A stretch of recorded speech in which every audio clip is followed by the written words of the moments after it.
The more liberal of the two thinks that there is a connection between sex and gender, and that both sex and gender are socially constructed, right? So that's allowing for more than just two. But that there is a singular direction of causality, and it goes from gender to sex. So this is really interesting. They do not think that the causal relationship is that sex comes first and then gender comes second.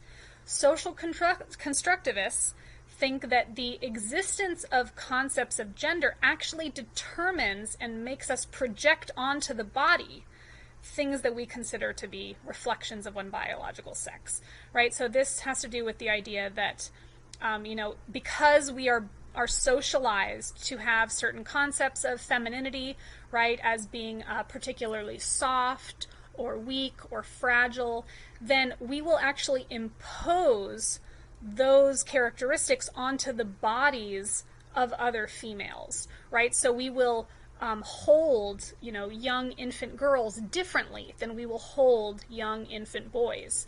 We will speak to them in different tones of voice. We will allow them to engage in certain types of activities and scold them for not engaging in the right activities, right? And so the idea is that we actually do this like reverse normalization, where we start off with our socially constructed idea of gender, and then we impose that on nature and act as if it was always there, right? So that is going to be the view that is held mostly by the authors that we see this week, right? This social constructivism, which really takes this more liberal conception, right, where we have to talk about there being a connection between gender and sex because our concept of one influences our concept of the other.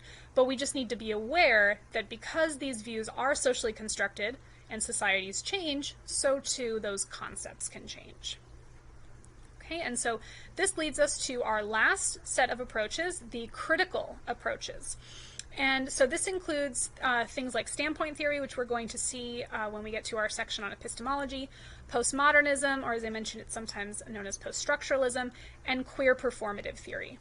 And so here too we have a sort of separation of sort of two strains of thought on how to view sex, gender, and sexuality.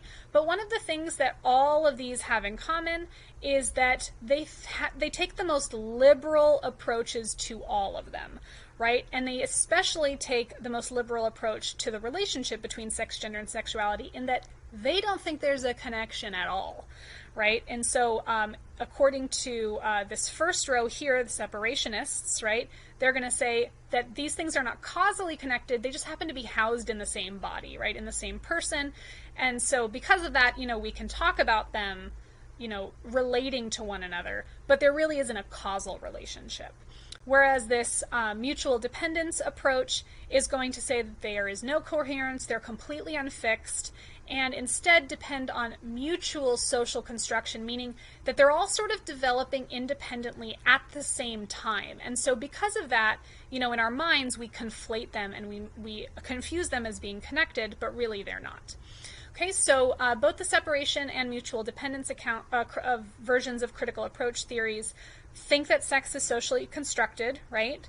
Think that gender is not only socially constructed, but fluid, unstable.